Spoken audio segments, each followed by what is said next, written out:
साथियों नमस्कार। मैं वरुण कुमार त्रिपाठी, निदेशक SIP foundation. Green India one channel पे आपका हार्दिक स्वागत है। मित्रों, आज हम लोग जिस पे चर्चा करेंगे उसका विषय है शब्दांश। इस पुस्तक के बारे में आज हम लोग चर्चा करेंगे। इसका जो संपादन है वो डॉक्टर शिवानंद द्विवेदी जी ने किया हुआ है और विषय शब्दांश का जो मुख्य विषय है वो है माननीय गृह मंत्री अमित शाह जी के चुनिंदा भाषण। ये पुस्तक मैंने कई बार पढ़ा है और गंभीरता से या कहें डीप स्टडी मैंने इसको 3 बार किया। तो उस पुस्तक को बार बार पढ़ने का जो प्रमुख कारण था कि काफ़ी लंबे अरसे के बाद एक बहुत ही महत्वपूर्ण और गंभीर लेखन की पुस्तक हम लोगों के पास आई। तो मुझे इस बात का आशय नहीं था कि इसमें इतना गंभीर लेखन होगा। मैंने इससे पहले भी जो डॉक्टर शिवानंद द्विवेदी जी हैं उनकी पुस्तक मैंने पढ़ी थी। वो अमित शाह जी के ऊपर ही थी, उनकी जीवनी में उसमें सहलेखक थे और अनिर्बान गांगुली जी भी उसमें लेखक थे। अमित शाह और भाजपा यात्रा, तो ये पुस्तक मैंने पढ़ी थी। काफ़ी अच्छा लेखन था, काफ़ी गंभीर लेखन था और जिस क्रमबद्ध ढंग से उस पुस्तक का लेखन किया गया था उस तरीके से जो ये नई पुस्तक शिवानंद द्विवेदी जी की आई, तो इसको पढ़कर मुझे बहुत ही खुशी आई। और खुशी इस बात की है कि इस पुस्तक में कितनी मेहनत शिवानंद द्विवेदी जी ने की है, ये आप तभी समझ पाओगे जब इस पुस्तक को पढ़ोगे। पहली तो इस पुस्तक की खास और विशेष बात ये है कि ये पुस्तक उन सभी लोगों को अवश्य पढ़नी चाहिए जो राजनीति में आना चाहते हैं या जो लोग वर्तमान परिदृश्य में राजनीति में हैं या राजनीति में कर रहे हैं, तो उनको ये पुस्तक अवश्य पढ़नी चाहिए। हाँ, और उन लोगों को भी ये पुस्तक अवश्य पढ़नी चाहिए शब्दांश, जिसमें कि माननीय गृह मंत्री जी श्री अमित शाह जी के चुनिंदा भाषण लिए गए हैं और वो भाषण इतने गंभीर हैं कि उनको बार बार पढ़ने का, जितनी बार आप पढ़ोगे उतने बार ही उसको समझने का आपको अवसर प्राप्त होगा। दूसरा, ये पुस्तक उनको अवश्य पढ़नी चाहिए जो लोग सिविल सर्विसेज एग्ज़ाम की तैयारी करते हैं। उन्हें करंट अफेयर्स में और जो जितने भी देश के प्रमुख मुद्दे हैं उनमें इस पुस्तक से आपको पूरा जितना भी लेखन और गंभीर लेखन है वो इस पुस्तक में सारा का सारा मिल जाएगा। जो भारतीय समाज के गंभीर विषय हैं, जो पिछले सालों में जो कई घटनाएं घटित हुई हैं, उनका एक समग्र अध्ययन, समग्र और ऐतिहासिक और प्राचीन और वर्तमान सभी तथ्यों के सहित इस पुस्तक में उपलब्ध है।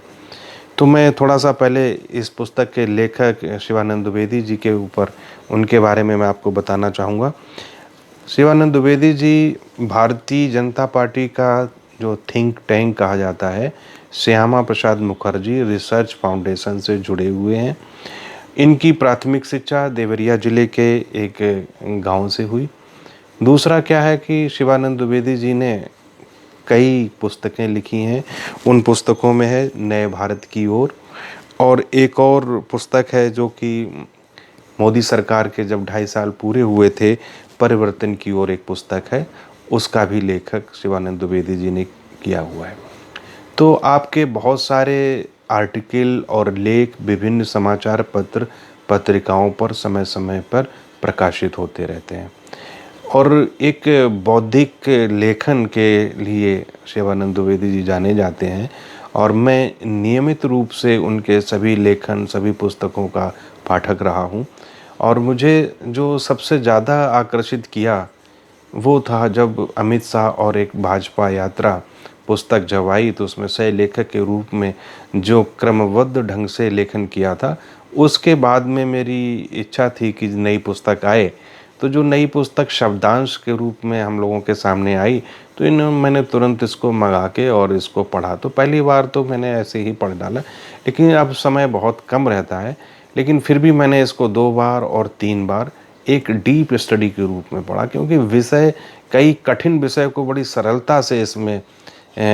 जो लिपिबद्ध किया गया था। जो कई हो सकता है शब्द इधर उधर से रहे होंगे, तो उन शब्दों का चयन भी बड़ा महत्वपूर्ण होता है किसी भी लेखक के लिए। तो लेखक की मुझे मेहनत देख के, मुझे हार्ड वर्क देख के, कि उनके तो राजनीतिक जीवन के बहुत सारे भाषण रहे होंगे, बहुत सारे विषयों पर उन्होंने बोला होगा, तो उन सारों का संकलन करना और फिर उनमें से जो विशेष रहे होंगे, महत्वपूर्ण होंगे, जो अति महत्वपूर्ण होंगे, उन लेखों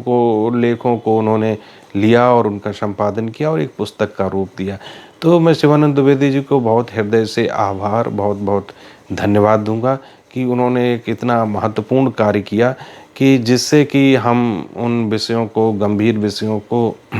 समझ सकें। दूसरा क्या है कि जो इसमें जो सब्जेक्ट लिए हैं, जो चुनिंदा भाषण लिए हैं, वो निश्चित रूप से ऐसे विषय हैं कि जिनके बारे में आम आदमी तो क्या, जो बौद्धिक लोग हैं, उनको भी कई विषयों पे जानकारी नहीं होगी। और क्या है कि आज का समय ऐसा है कि जो लेख भी आते हैं वो पूर्ण लेख नहीं मिलते हैं। जैसे कि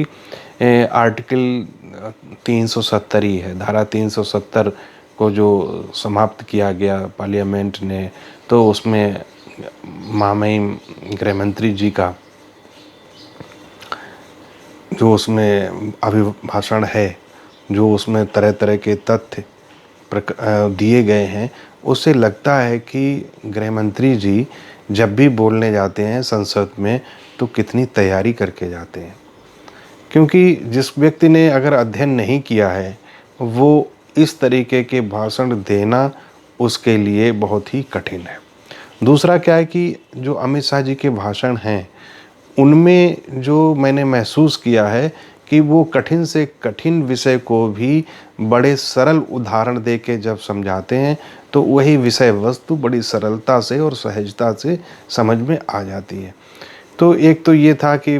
जैसे उन्होंने बहुत सारी जो हमारे महान व्यक्तित्व हुए हैं, जो महान लोग हुए हैं, चाहे वो प्राचीन काल के रहे हों, चाहे वो वर्तमान के रहे हों या आधुनिक भारत में रहे हों, आज़ादी के बाद के विषय रहे हों, सभी विषयों पर महत्वपूर्ण जानकारी तथ्यों के सहित उदाहरण के साथ में प्रस्तुत करना, ये उनकी एक अध्ययन को प्रदर्शित करता है और उनकी गंभीरता को प्रदर्शित करता है। तो दूसरा एक वे जो विषय वस्तु से मुझे ऐसा प्रतीत होता है कि आदरणीय गृह मंत्री जी बिना जस अपजस के, बिना सोचे कि इस तथ्य को रखने से या इस बात को कहने से मुझे अपयश मिलेगा या यश मिलेगा, उन्हें चिंता नहीं रहती है। वो तथ्यों के साथ में अपनी बात को रखते हैं। और ऐसा बहुत दिनों पश्चात कि प्रधानमंत्री जी के सपनों को साकार करने के लिए किसी कार्य योजना को एक निर्धारित समय से एक विस्तार पूर्वक देना एक बहुत बड़े नेता की निशानी है, और एक निश्चित रूप से एक बहुत बड़ा नेता ही इस कार्य को कर सकता है। क्योंकि अमित शाह जी एक बड़े साधारण परिवार में उनका जन्म हुआ, और बड़े जो आम आदमी की कठिनाइयाँ होती हैं, उन कठिनाइयों से उन्होंने अपना राजनीतिक जीवन प्रारंभ किया, और कठिनाइयों के साथ साथ वो इससे तप कर निकले हैं। ऐसा नहीं है कि उन्हें कोई भी चीज़ बड़ी आसानी से उपलब्ध हो गई और उन्हें प्राप्त हो गई। उन्हें कई जगह पर कई समस्याओं का निरंतर संघर्ष करना पड़ा। और अभी जिस तरीके से आप अगर एक प्रमुख विषय वस्तु में जाएंगे, तो धारा 370 को हटाने की कोई सोच भी नहीं सकता था। विद्वान लोग भी उस पर विभिन्न तरीके के अपने तर्क रखते थे, और उनका भी एक अपना दृष्टिकोण था। निश्चित रूप से कहीं न कहीं उनकी भी बात को उन्होंने समझा है। तो उन्होंने जो पार्लियामेंट में भाषण दिया, तो लंबा भाषण था, तो बहुत सारे लोगों ने सुना, या समय अभाव के कारण नहीं सुना, या समय नहीं रहा हो, लेकिन एक पुस्तक के रूप में आपके सामने उपलब्ध है कि इतने दिन धारा 370 लागू रही, तो इसकी क्या क्या हानियाँ हुई, कि क्या क्या इसके नुकसान हुए, कि हम वहाँ पे दलितों के साथ में या हमारा जो गरीब वर्ग है बहुत सारी योजनाएं लागू ही नहीं कर सकते थे, वहाँ पे रिजर्वेशन का भी इफ़ेक्ट नहीं था। तो इस तरीके से आप देखोगे तो एक उन्होंने गंभीर अध्ययन किया था और क्या इससे नुकसान हुए, किस तरीके से जम्मू एंड कश्मीर में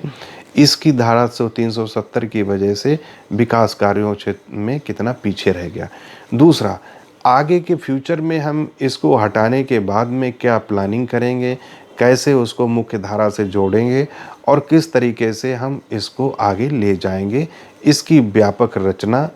और एक पूरा प्रेजेंटेशन कंप्लीट करके वो पार्लियामेंट में आए। तो मित्रों, मैं एक बार ये बात अवश्य कहूँगा कि जो लोग राजनीति में हैं या जो लोग राजनीति में आना चाहते हैं या जो लोग इस पॉलिटिकल रिसर्च में हैं, शोध में हैं, या जो लोग अध्ययन कर रहे हैं, पीएचडी कर रहे हैं पॉलिटिकल सिस्टम में, तो उन विद्यार्थियों को भी मैं ये सुझाव दूंगा कि वो शब्दांश पुस्तक को अवश्य पढ़ें, क्योंकि ये इधर वर्तमान समय में मैंने देखा है कि इतनी गंभीर पुस्तक अभी बाज़ार में राजनीतिक विषय को लेकर उपलब्ध नहीं है। और जब तक आप राजनीतिक विषय को गंभीरता से नहीं पढ़ेंगे तब तक उसके विषय में आप पूर्वाग्रह से ग्रसित रहेंगे। जब आप एक पक्ष को पढ़ते हैं या आप एक पक्ष को समझते हैं तो ऐसा कई बार प्रतीत होता है कि हमें दूसरे पक्ष में नकारात्मकता नज़र आने लगती है। तो ये एक ऐसी पुस्तक है जो तथ्यों के साथ है, एक किसी दृष्टिकोण को ये आगे ले जाती है। तो उन्होंने इस पुस्तक के माध्यम से जब हम उनके भाषणों को पढ़ते हैं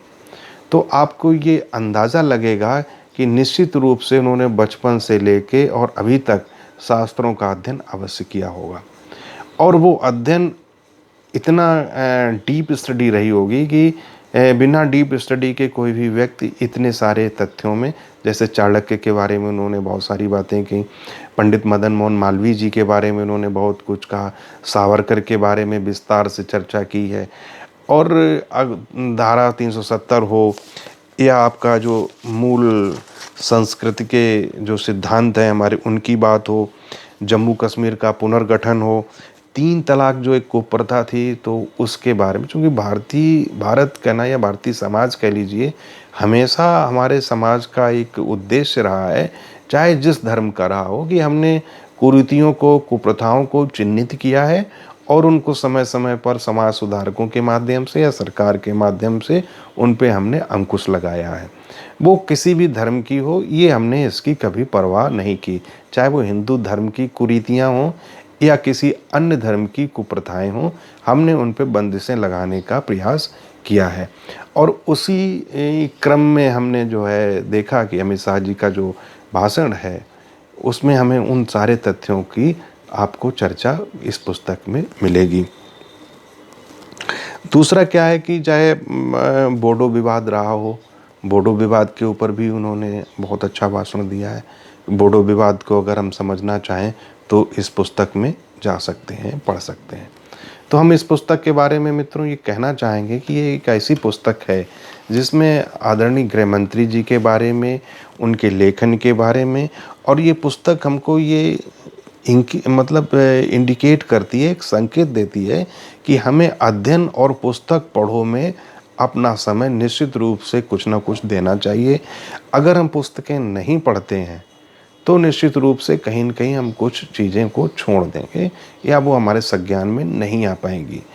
तो मित्रों, आवश्यकता इस बात की है कि अगर आप पॉलिटिकल सिस्टम में जाना चाहते हैं और पॉलिटिकल सिस्टम को समझना चाहते हैं, पॉलिटिकल सिस्टम के जो मेन प्रमुख विषय हैं उनके बारे में अगर आप समग्र एक विषय पर ज्ञान प्राप्त करना चाहते हैं तो शब्दांश से अच्छी कोई दूसरी पुस्तक अभी बाज़ार में उपलब्ध नहीं है। तो अगर आपको पॉलिटिकल सिस्टम को समझना है, उसके विषय को समझना है और जो नए विषय हैं उनके बारे में जानना है, हमारे जो महान व्यक्तित्व हुए हैं उनके बारे में जानना है, तो ये पुस्तक निश्चित रूप से बहुत अच्छी पुस्तक है और मैं इसको 5 स्टार रेटिंग दूंगा कि ये अभी तक की पॉलिटिकल सिस्टम की जो करंट में चल रहा है उसके लिए निश्चित रूप से शिवानंद द्विवेदी जी बहुत ही बधाई के पात्र हैं और उनका लेखन और संपादन निश्चित रूप प्रशंसा के योग्य है। और दोस्तों, इसी के साथ बहुत बहुत धन्यवाद। आप लोग ग्रीन इंडिया वन के साथ जुड़े, बहुत बहुत आभार।